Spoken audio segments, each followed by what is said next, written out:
It's Patrick Hutzel from Intensive Care at Home, where we provide tailor-made solutions for long-term ventilated adults and children with tracheostomies and otherwise medically complex patients by improving their quality of life, and where we also provide tailor-made solutions to hospitals and intensive care units to cut the cost of an ICU bed by 50% whilst providing quality care. In last week's blog, I shared when is the right time to leave intensive care and use intensive care at home. You can check out last week's episode by clicking on the link below this video.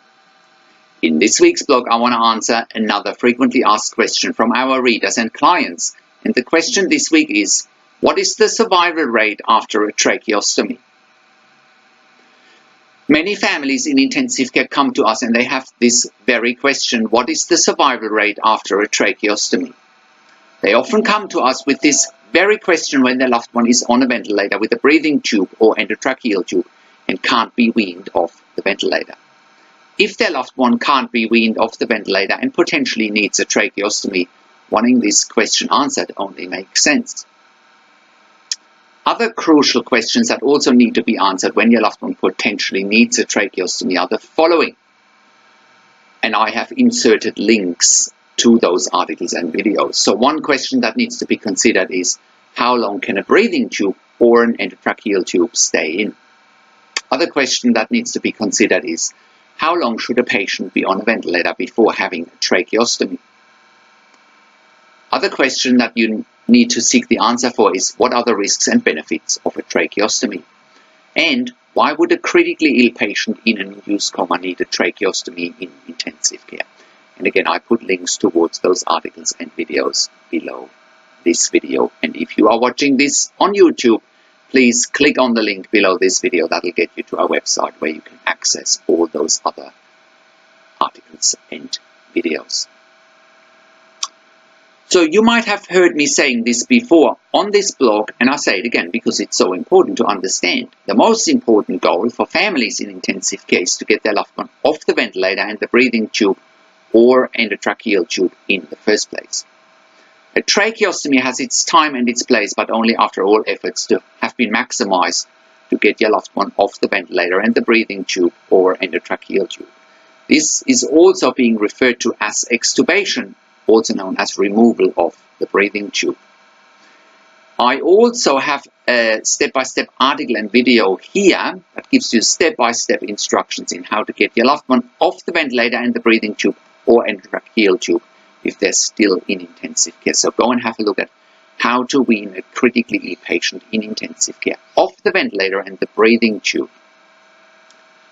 Now, in case you haven't heard me mentioning this before, you also need to keep in mind that if a tracheostomy is the only valid option for your critically ill loved one in intensive care, you need to keep in mind also that if you are in the United States watching this or listening to this, a tracheostomy can often be used as a vehicle to get your loved one out of intensive care into LTAC. LTAC stands for Long-Term Acute Care Facility. Now, I can only warn you that you should never agree to have your loved one go into LTAC in the first place, because the only place where ventilated patients can safely be looked after is in intensive care or with our service intensive care at home. Why? Because in order to manage ventilation, tracheostomy and the weaning process, you need ICU doctors and ICU nurses, period. LTACs don't provide the level of services your loved one needs with tracheostomy and ventilation, and unfortunately many patients die in LTAC. That's just reality. A discharge into LTAC from ICU in the United States is also often happening prematurely in order to empty ICU beds without considering the clinical needs, because ICU beds are in such high demand.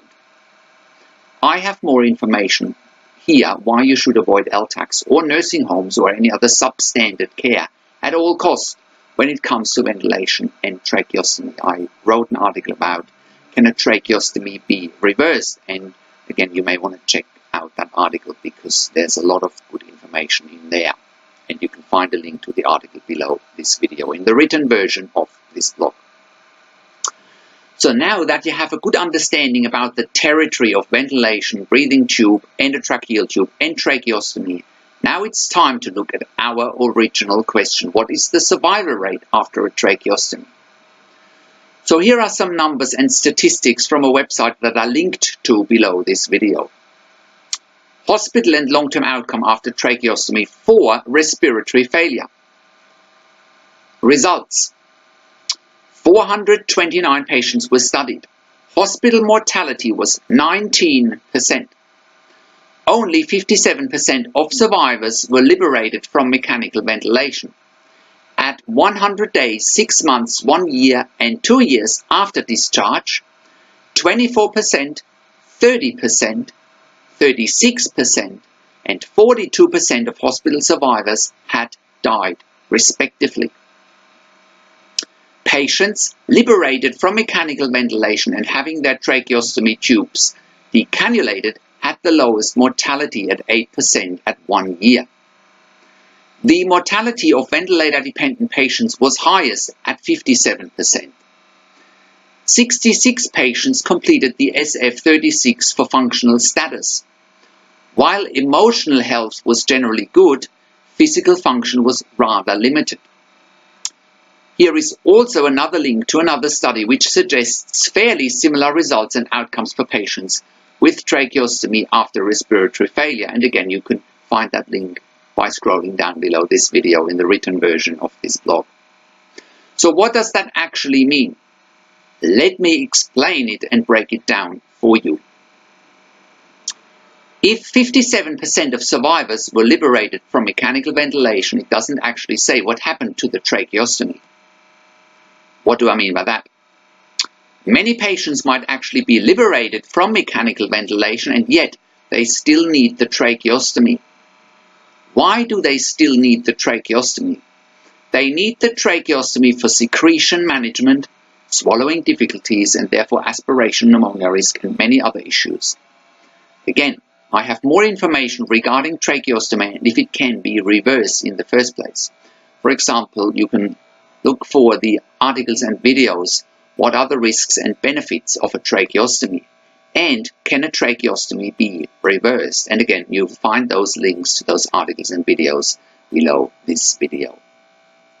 Also, if a tracheostomy can't be reversed and you or your loved one want to go home, the best next step is to engage a service like our intensive care at home service so the tracheostomy can be safely managed at home and keep you or your loved one out of intensive care.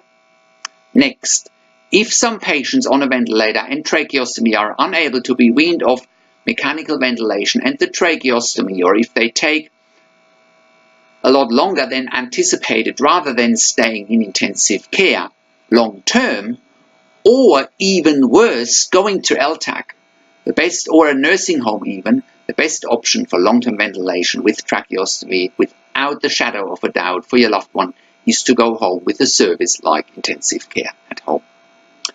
Intensive care at home brings intensive care skills, including ventilator and tracheostomy competent nurses, into the comfort of your own home 24 hours a day, 365 days a year.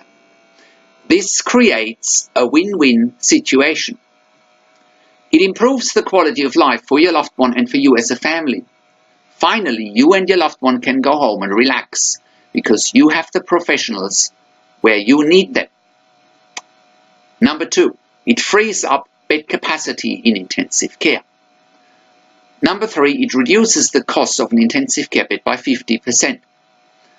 Number 4, either long-term mechanical ventilation with tracheostomy at home is possible. And number 5, ventilation weaning at home is possible.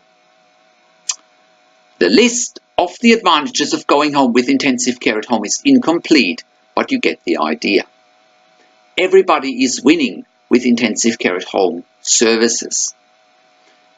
Next, some patients on ventilation with tracheostomy during prolonged mechanical ventilation approach the end of life, unfortunately. But rather than prematurely and inappropriately withdrawing treatment or quote-unquote pulling the plug, you still want your loved one to live. Therefore, you and your family can also use our professional service intensive care at home for end-of-life care and palliative care at home rather than end-of-life care in a sterile hospital environment. Did you know that 75% of the population in developed countries want to die at home, and yet only 14% actually do die at home? Intensive care at home enables long-term ventilated patients with tracheostomy to approach the end of life at home. Again, this achieves the following advantages and creates a win-win situation. Number one, it improves the quality of life. It improves the quality of end of life for your loved one and for you as a family. Finally, you and your loved one can go home and relax because you have the professionals where you need them. Number two, it frees up bed capacity in intensive care. Number three, it reduces the cost of an intensive care bed by 50%. Number four, it creates peace and harmony when you need it the most in the comfort of your own home. The list of the advantages of going home with intensive care at home is incomplete, but you get the idea. Intensive care at home services are available for both adults and children, and you can see the full list of our service offerings by clicking on our service link on the website. You can also read our case studies on our website.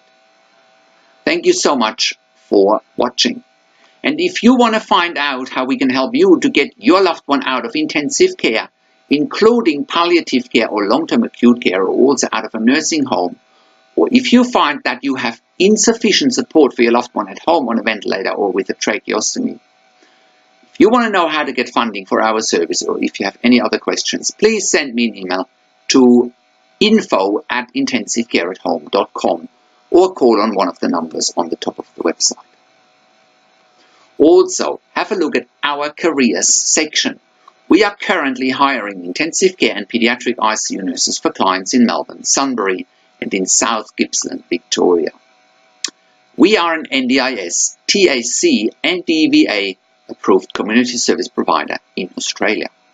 We have also been part of the Royal Melbourne Health Accelerator program for innovative healthcare services last year. Thank you for tuning into this week's blog. This is Patrick Hutzel from Intensive Care at Home, and I'll see you again next week in another update.